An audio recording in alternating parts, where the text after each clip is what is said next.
पुर्तगाल और डच को पढ़ने के बाद हम लोग ब्रिटिश कंपनी के बारे में देखेंगे। जैसा कि आप देख रहे हैं यहाँ लिखा हुआ the English east India company. अब यहाँ पहला ही प्रश्न बन रहा है, ब्रिटेन की यह कंपनी भारत क्यों आई है? उसके दो रीजन है। एक तो यूरोप में स्पेन और पुर्तगाल भारत के इस व्यापार से काफी समृद्ध हो चुके थे और समृद्धि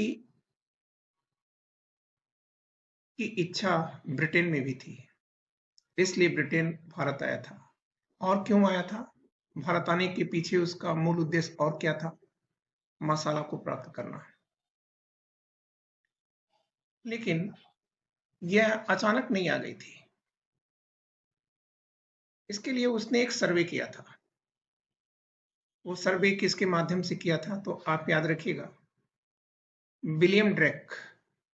जैसा कि आप देख रहे हैं यहाँ लिखा हुआ विलियम ड्रेक।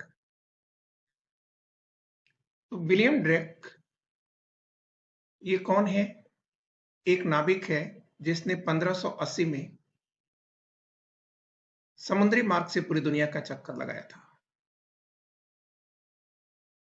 तो इसका मतलब भारत आने का मार्ग तो विलियम ड्रेक ने अंग्रेजों को बता दिया था।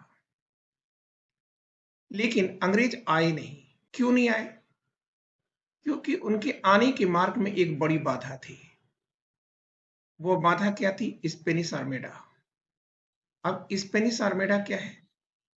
जहाजों का एक काफिला है जिसकी अनुमति के बिना कोई भी जहाज अटलांटिक सी से लेकर के हिंद महासागर में प्रवेश नहीं कर सकता था।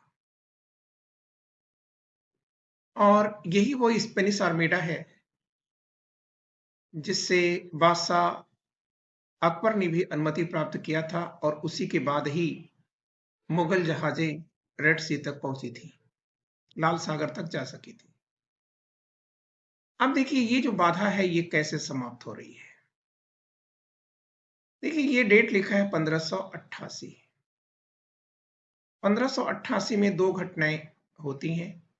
एक, ब्रिटिश नागरिक रॉल्फ फिच ये अकबर के दरबार में आता है, और दूसरी बात कि स्पेनिश आर्मेडा को ब्रिटिश नौसेनापति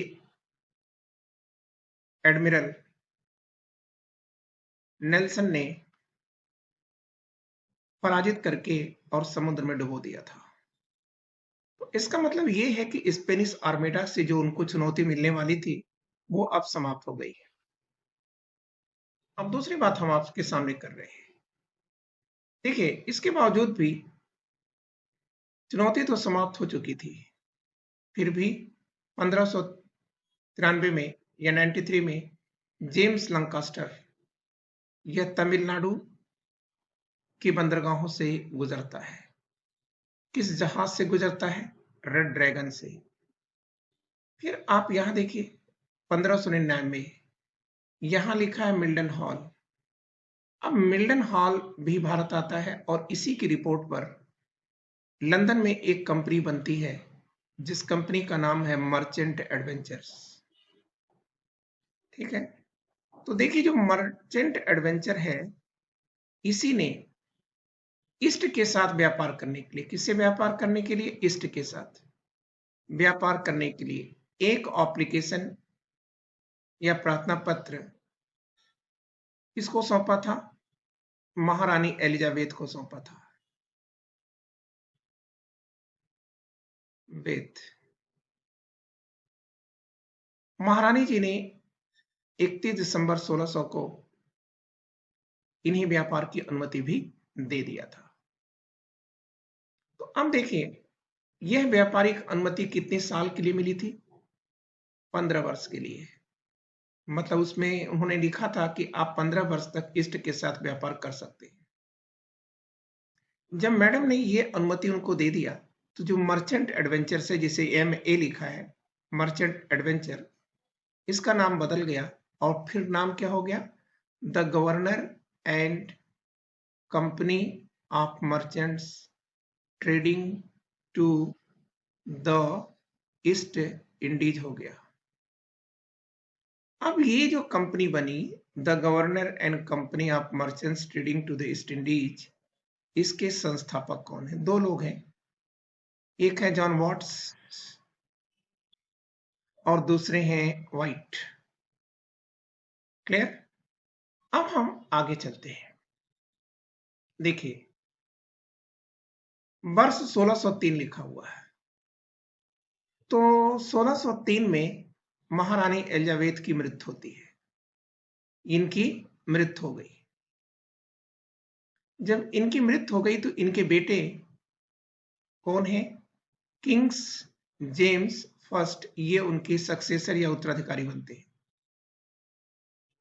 क्लियर? अब देखिए, 1609 में मैडम ने कितनी अनुमति दिया था? 15 वर्ष के लिए। लेकिन जेम्स सर ने 1609 में इसे बढ़ाकर अनिश्चित काल के लिए कर दिया, लेकिन एक शर्त रखा था कि यदि कंपनी की गतिविधियां ब्रिटिश सरकार के अनुरूप नहीं होंगी तो उस कंपनी को समाप्त कर देंगे, परंतु समाप्त करने से पहले 3 वर्ष पहले उनको सूचित कर दिया जाएगा। ठीक है? अब ये तो आप जानती ही हैं कि यूरोप से आने वाली हर कंपनी का उद्देश्य मसाला को प्राप्त करना था। लेकिन अब यहाँ ये प्रश्न उठता है कि मसाला तो सबसे ज्यादा इंडोनेशिया में होता था, यहां लिखा हुआ इंडोनेशिया, तो इनको इंडोनेशिया में जाना चाहिए था, इंडिया में क्यों आ गए? तो आप कह दीजिएगा कि सर देखो, इंडोनेशिया में डच जैसे ताकतवर लोग थे और इन डचों के सामने ब्रिटेन को मुश्किलें सामने आ रही थी कि डचों से शायद हरा भी सकते हैं और हार भी सकते हैं। लेकिन भारत में उनके लिए यह बहुत आसान काम था। क्यों बहुत आसान काम था? क्योंकि भारत में स्पेन और पुर्तगाल थे। स्पेन और पुर्तगाल कमजोर नहीं थे, लेकिन इन दोनों की रुचि कहां पहुंच गई थी? इन दोनों की रुचि अमेरिका महाद्वीप में थी, या आप कह सकते हैं कि अमेरिका महाद्वीप में तो ये दोनों ही गए थे। क्लियर? लेकिन पुर्तगाल की सर्वाधिक रुचि दक्षिण अमेरिका के ब्राजील में थी और स्पेन की सर्वाधिक रुचि अर्जेंटीना में थी। क्लियर? अब इनको ये रुचि यहां क्यों उत्पन्न हुई? क्योंकि ब्राजील भारत से बड़ा भी था, है भी, और मसाले का भी अच्छा स्रोत है ये।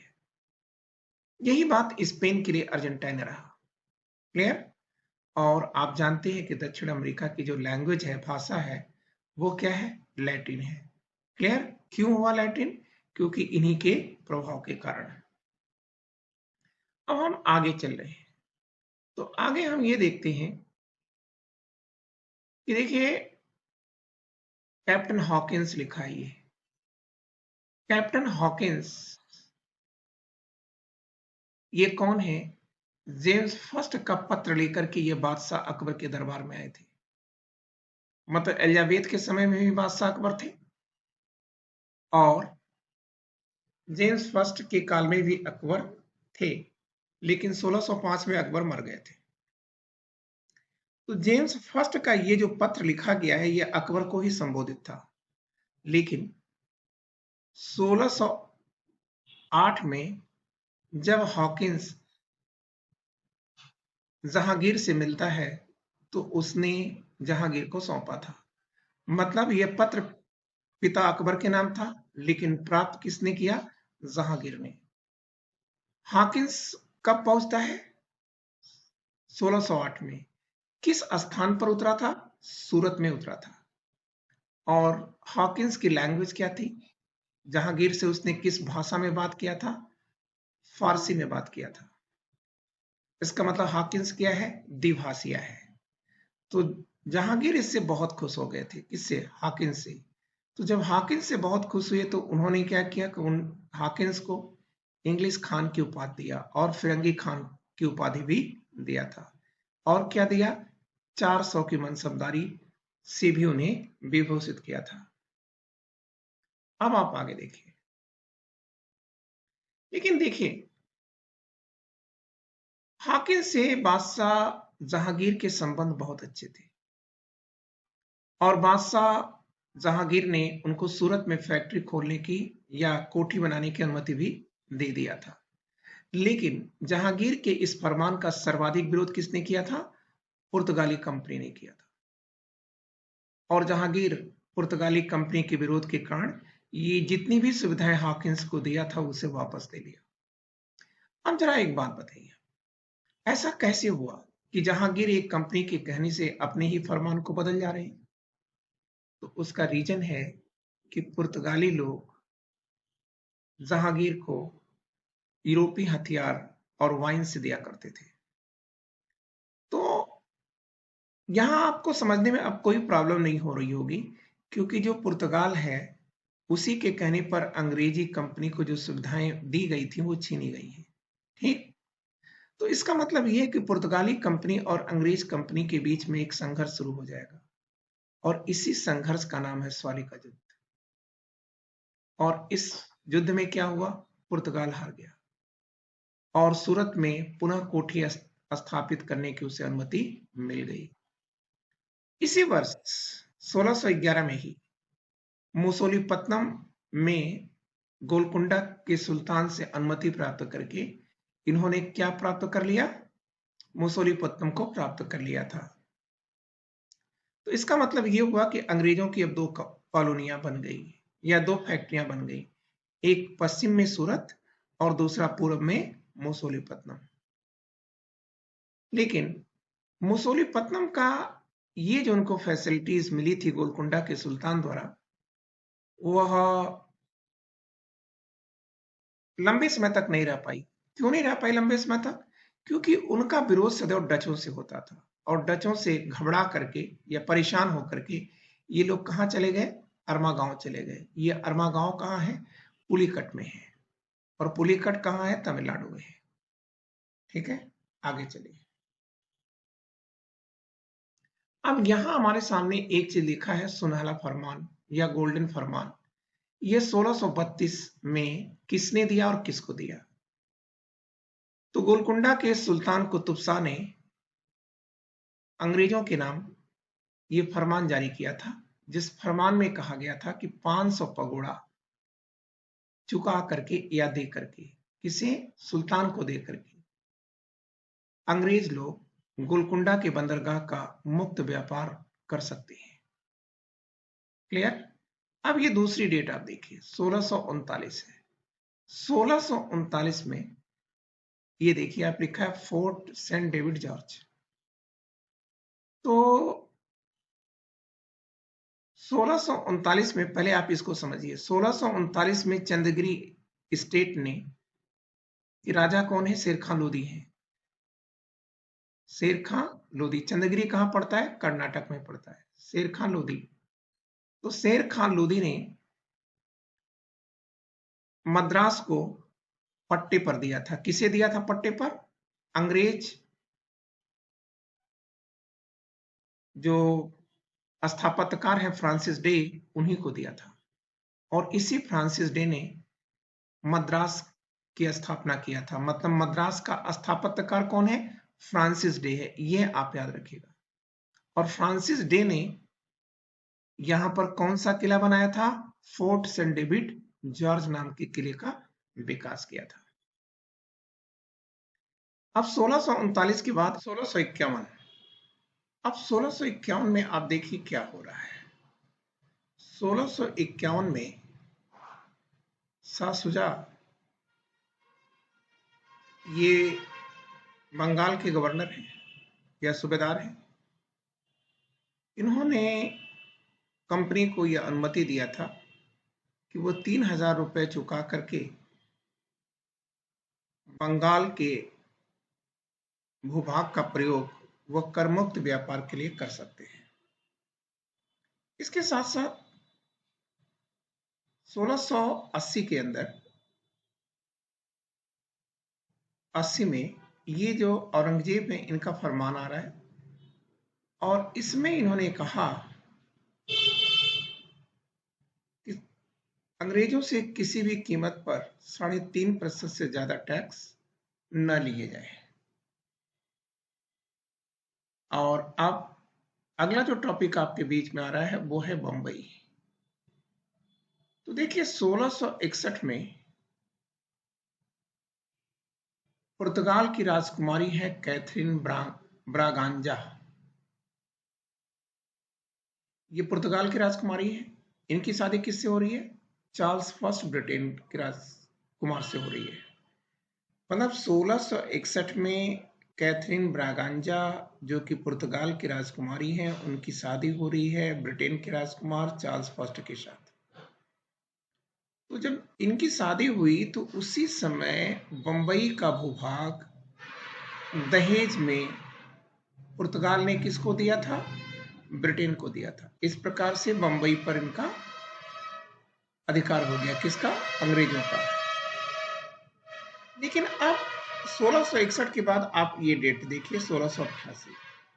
1688 में ब्रिटेन में रक्तहीन क्रांति होती है, जिसे महान क्रांति या ग्लोरियस रिवॉल्यूशन के नाम से जाना जाता है। इसमें क्या हुआ? जेम्स सेकंड जो कि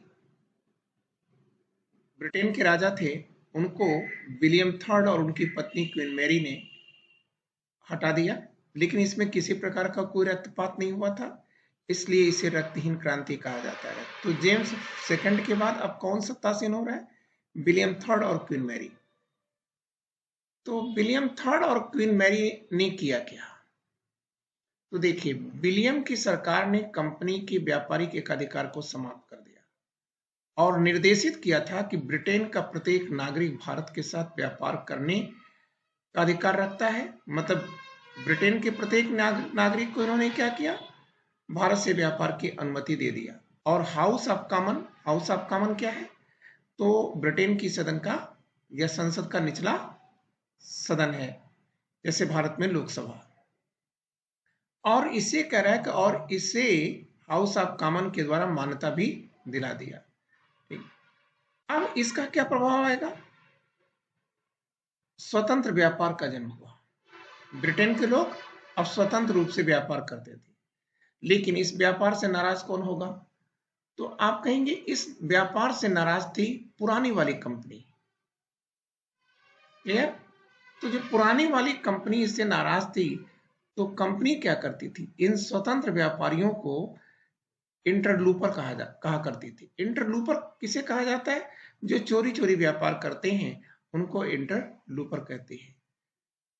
अब देखिए, विलियम थर्ड और क्वीन मैरी ने जिस फरमान को जारी किया था या आदेश को जारी किया था कि अन्य ब्रिटेन का कोई भी अन्य कंपनी या नागरिक भारत के साथ या ईस्ट के साथ व्यापार कर सकता है, तो इसका प्रभाव क्या पड़ा? तो आप कह दोगे कि सर इसका प्रभाव ये पड़ा कि 3 नई कंपनियां भी बन गई थी। एक थी न्यू कंपनी, दूसरी थी जनरल सोसाइटी, तीसरी है English company trading to the east.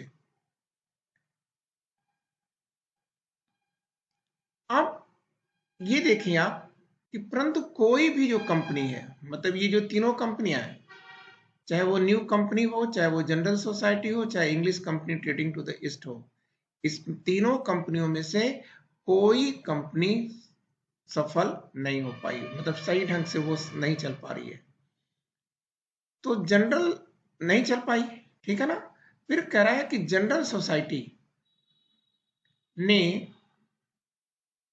बादशाह औरंगजेब के दरबार में उनका सहयोग प्राप्त करने के लिए नॉरिस मिशन को भारत भेजा था। अब ये जॉन नॉरिस कौन है? लिवरपूल के सांसद हैं, जो जनरल सोसाइटी के प्रतिनिधि के रूप में और औरंगजेब के दरबार में आए थे। क्लियर? लेकिन औरंगजेब खुद में ही उलझे हुए थे, मराठों से उलझे हुए थे, इसलिए उनको कोई सहायता देने का प्रश्न ही नहीं उठता। तो अब आप ये देखेंगे कि ये जब कंपनियां असफल हुई, तो सांसद गोडाल्फिन ने एक प्रस्ताव लाया कि इन कंपनियों को एक कर दिया जाए। तो ये प्रस्ताव 1702 में लाया गया था और ये जो प्रस्ताव या बिल है, इसका नाम यूनाइटेड बिल कहा गया था। लेकिन इसे कानूनी रूप बनने में 6 साल लग गया। और 1708 में समस्त कंपनियों को मिला दिया गया और मिला करके एक नई कंपनी बन रही है।